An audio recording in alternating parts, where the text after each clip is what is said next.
नमस्कार। ब्रेक के बाद खबरों में एक बार फिर से आपका स्वागत है और अब बात करते हैं राजधानी रांची की।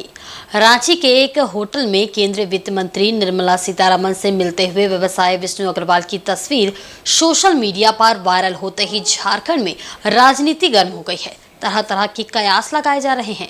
इस पर कांग्रेसी नेता बंधु तिर्की ने सवाल खड़ा किया है। उन्होंने एक संवाददाता सम्मेलन आयोजित कर कहा कि जिस प्रकार से व्यवसायी विष्णु अग्रवाल ने प्रदेश भाजपा अध्यक्ष बाबूलाल मरांडी की उपस्थिति में केंद्रीय मंत्री निर्मला सीतारमण से मुलाकात की है, उसका क्या मतलब निकलता है।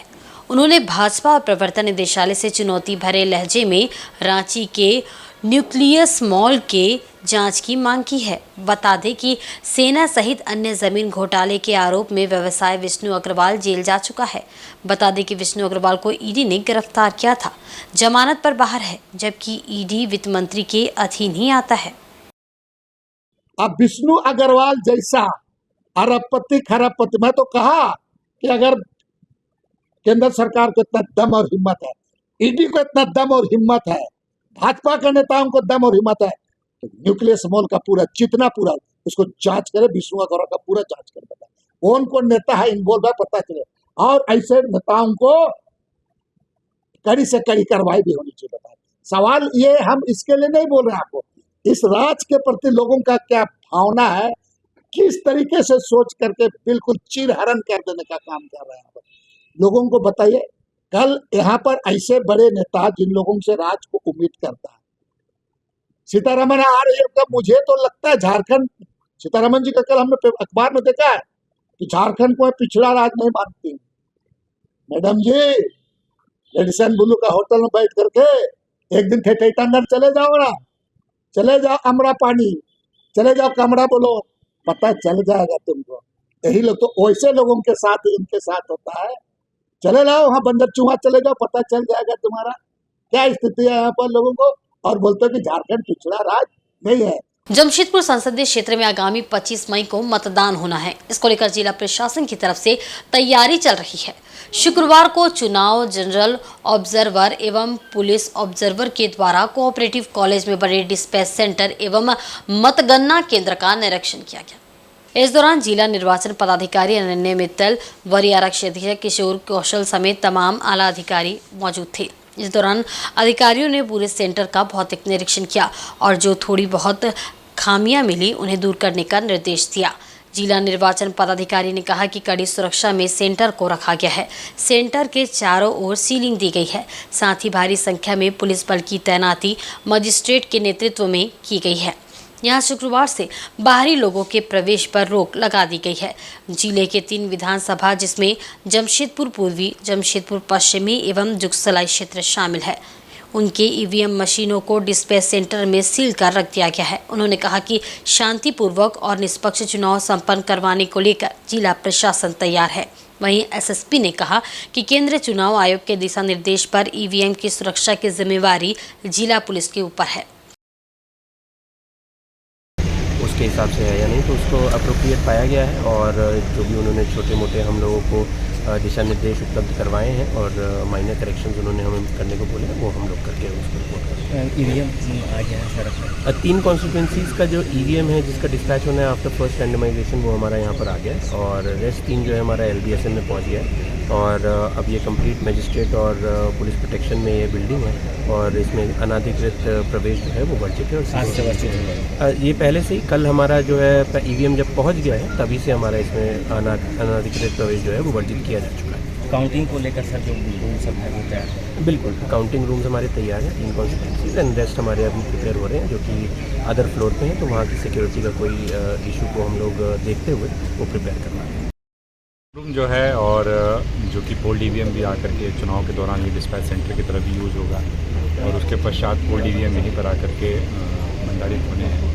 तो इसको लेकर के एक मुकम्मल सुरक्षा व्यवस्था अभी से जो है वो सुनिश्चित की गई है और जिला बल के जवान यहाँ पर सुरक्षा के लिए लगाए गए हैं, साथ में मजिस्ट्रेट और पुलिस पदाधिकारियों की भी नियुक्ति की गई है और जब चुनाव हो जाते हैं उसके पश्चात जब पोल ईवीएम्स यहाँ पर रखे जाएंगे, इनका यहाँ पर स्टोरेज किया जाएगा, तो उस दौरान जैसा कि कमीशन की गाइडलाइंस होगी, त्रिस्तरीय सुरक्षा जो है सुनिश्चित की जाती है, जिसमें अर्धसैनिक बल हैं, पंचायत के बल हैं और जिला बल हैं, इन सब के द्वारा एक त्रिस्तरीय सुरक्षा व्यवस्था मुकम्मल की जाएगी और इलेक्ट्रॉनिक सर्वेलेंस भी रखी जा रही है। सभी जगह पर CCTV कैमरे लगे हुए हैं, उनका एक कंट्रोल रूम भी बनाया गया है जहाँ से कंटिन्यूस उसकी मॉनिटरिंग की जा रही है। रेगुलर जो लोकल पुलिस ऑफिसर्स हैं उनको भी कहा गया है कि कंटिन्यूस इस एरिया को पेट्रोल करते रहें। तो पूरी तरीके से निगरानी की जा रही है जिससे किसी भी प्रकार की कोई आशंका या शक की गुंजाइश न हो।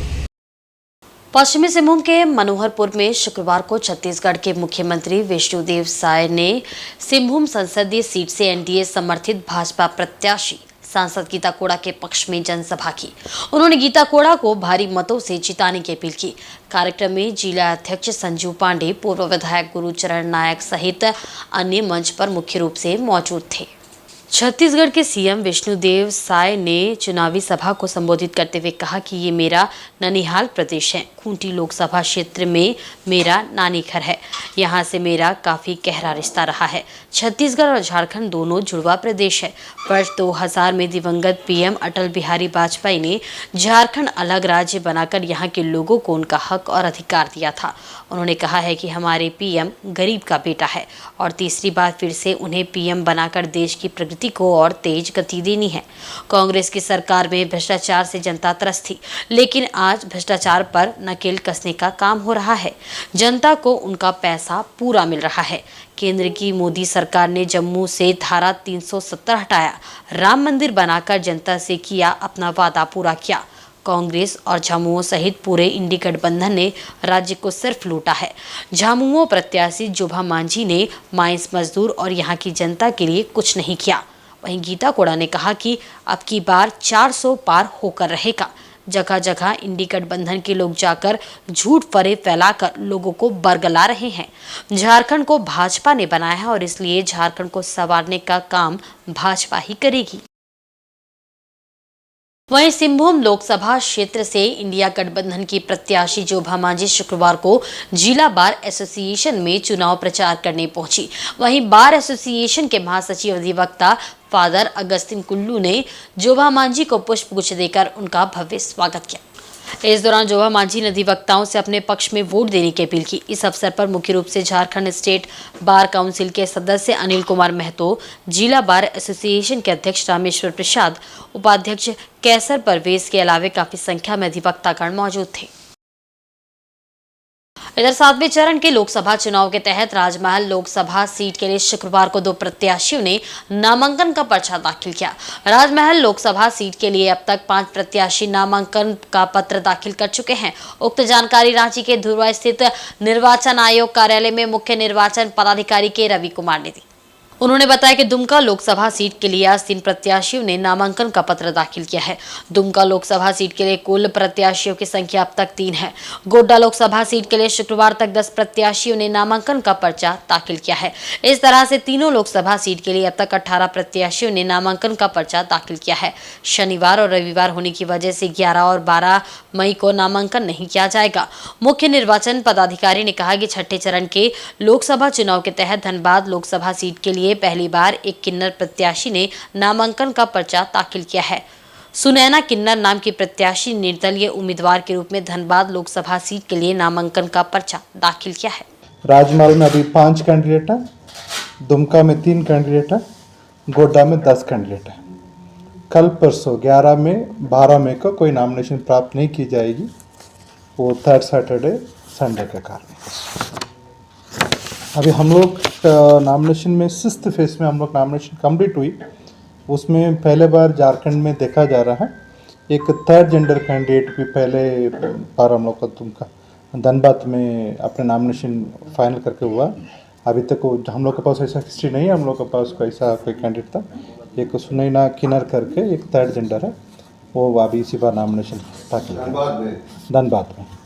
ये एक हम लोग का इलेक्शन इंक्लूसिव हो रही है, उसका भी दिखाता है। हम लोग ज़्यादा बात करते हैं अभी उनका रजिस्ट्रेशन सब के बारे में। पहले बार हम लोग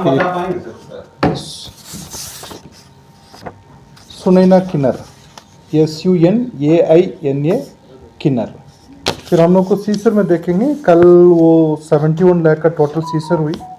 इसमें 35 लाख का कैश में, बाकी 11 लाख का वो ट्रक सीसर है। टोटल मिला के 114.4 करोड़ अभी तक को सीसर अमाउंट हुई थी। कल से डिस्पैच शुरू हो रही है फेज़ 4 का।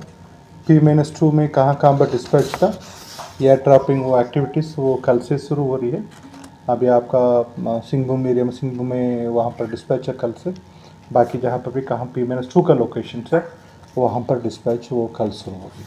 पूरे देश समेत सरायकेला जिले में शुक्रवार को अक्षय तृतीया धूमधाम से मनाया गया। अक्षय तृतीया का दिन बहुत ही शुभ दिन माना जाता है। बैसाख मास के शुक्ल पक्ष की तृतीया को यह त्योहार मनाया जाता है। इस दिन सोना चांदी और आभूषण खरीदना शुभ माना जाता है। ऐसा माना जाता है कि इस दिन कीमती धातुओं की खरीदारी जीवन में सबलता, सौभाग्य और समृद्धि लाती है। अक्षय तृतीया पर आदित्यपुर समेत आसपास के क्षेत्र में स्थित आभूषण दुकानों में सुबह से ही ग्राहकों की भीड़ उमड़ी। कुछ एक जगहों पर सोने चांदी के गहनों पर भारी छूट और आकर्षक ऑफर के चलते ग्राहकों ने जमकर खरीदारी की। इसके अलावा खरीदारी पर निश्चित उपहार भी दिए गए। खरीदारी करने आई महिला ग्राहकों ने बताया कि अक्षय तृतीया के दिन आभूषण की खरीदारी करना शुभ माना जाता है, इसलिए वे खरीदारी कर रही है।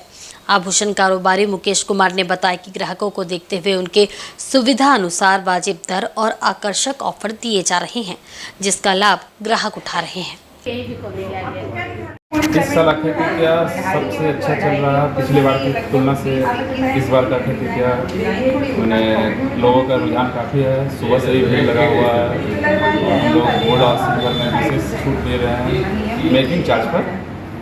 का मान्यता है कि आज के दिन सोने चांदी जेवरात खरीदने से उसमें अक्षय वृद्धि होता है, सुख समृद्धि घर में होता है। इसलिए लोग आज के दिन सोना चांदी खरीदना ज़्यादा अच्छा मानते हैं। वहीं जमशेदपुर के धतकेडी निवासी दुर्गा प्रसाद शर्मा अपने खानदानी जमीन को बचाने के लिए शुक्रवार को धरना पर बैठ गए। इनकी जमीन को क्षेत्र के दबंगों द्वारा कब्जा कर उसमें निर्माण कार्य किया जा रहा है, जबकि जमीन का मामला न्यायालय में लंबित है। जमीन मालिक दुर्गा प्रसाद शर्मा ने अपने सहयोगियों के साथ न्याय की गुहार को लेकर जमीन के सामने ही धरना दिया। उन्होंने कहा कि ये जमीन उनके पुरखों की थी और वर्तमान समय में उक्त जमीन का मामला न्यायालय में लंबित है। बावजूद इसके दबंग जमीन माफियाओं के द्वारा बेधड़क तरीके से जमीन पर जबरन कब्जा कर वहां निर्माण किया जा रहा है। उन्होंने कहा कि उक्त दबंग व्यक्तियों के द्वारा कई बार उन्हें धमकियां भी दी गई है और इससे उनका पूरा परिवार डरा सहमा सा है। उन्होंने धरना के माध्यम से जिला पुलिस से अनुरोध किया है कि इस अवैध निर्माण कार्य को अविलंब रोके और उन्हें न्याय प्रदान करे। इधर जमशेदपुर के सांचे स्थित शहीद चौक के समीप शुक्रवार को भाजपा प्रत्याशी विद्युत वरण महतो ने जमशेदपुर पश्चिमी क्षेत्र के लिए चुनावी कार्यालय का उद्घाटन किया। इस दौरान जिला भाजपा के तमाम पदाधिकारी उपस्थित थे। इससे पहले भाजपा प्रत्याशी का कार्यकर्ताओं ने गर्मजोशी के साथ स्वागत किया। इसके बाद फीता काटकर विद्युत वरण महतो ने कार्यालय का शुभारंभ किया। इस कार्यालय से पश्चिमी विधानसभा क्षेत्र के कार्यों का संचालन किया जाएगा। इस दौरान भाजपाइयों ने मिलकर अपने प्रत्याशी को जीत दिलवाने का संकल्प लिया। इस अवसर पर सांसद विद्युत वरण महतो ने कहा कि नरेंद्र मोदी को दोबारा प्रधानमंत्री बनाने के लिए लोगों में और कार्यकर्ताओं में काफी उत्साह देखा जा रहा है। पार्टी का कर्जा आम जनता का संपर्क में कार्यालय खोलेगा और पूरा जो संगठन का सुचारू रूप से यहाँ चलाने के लिए कार्यालय होती है।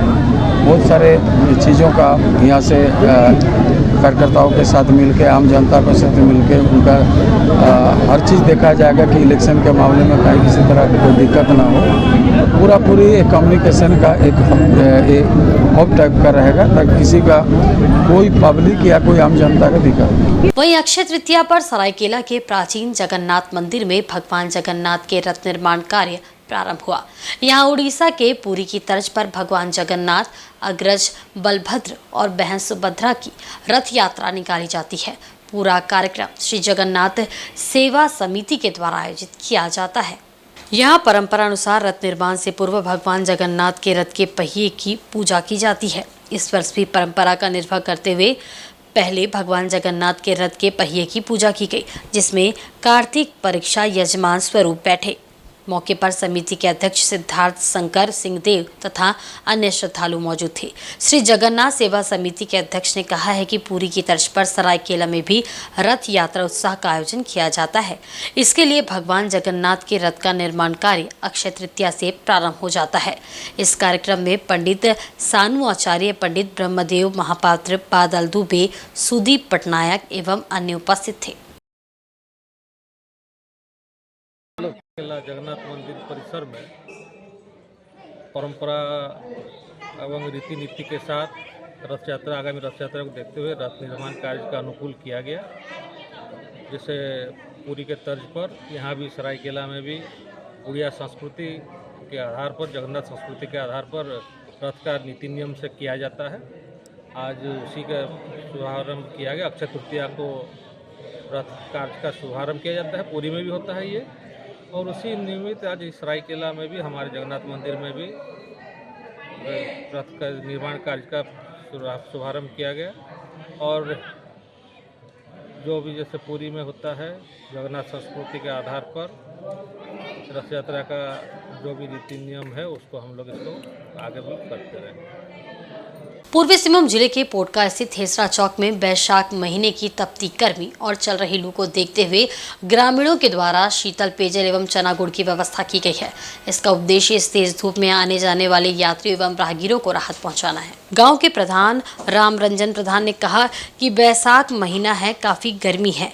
हेसरा चौक बस स्टैंड में यात्रियों का आना जाना लगा रहता है। भीषण गर्मी के कारण यात्रियों को पेयजल के लिए परेशानी उठानी पड़ रही है। बगल में हरि मंदिर के सामने एक चापानल है जो कि खराब पड़ा हुआ है। ऐसे में हेसरा के ग्रामीणों द्वारा चौक में आने जाने वाले यात्रियों के लिए शीतल पेयजल एवं खाने के लिए गुड़ चना की व्यवस्था की गई है। इस मौके पर राम रंजन प्रधान, बीरेंची सीट, नरेश बेरा, समीर पाणी आदि उपस्थित थे।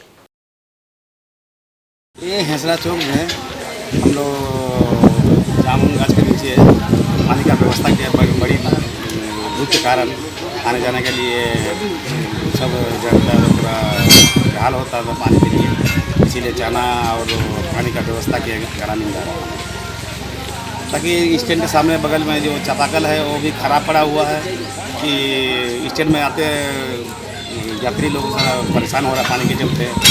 जल मीनार भी खराब है, इसीलिए हमने सोचा कि थोड़ा पानी का व्यवस्था। और आज के बुलेटिन में बस इतना ही। कल फिर हाजिर होंगे कुछ नई खबरों के साथ। तब तक देखते रहें इनसाइड झारखंड न्यूज़। नमस्कार।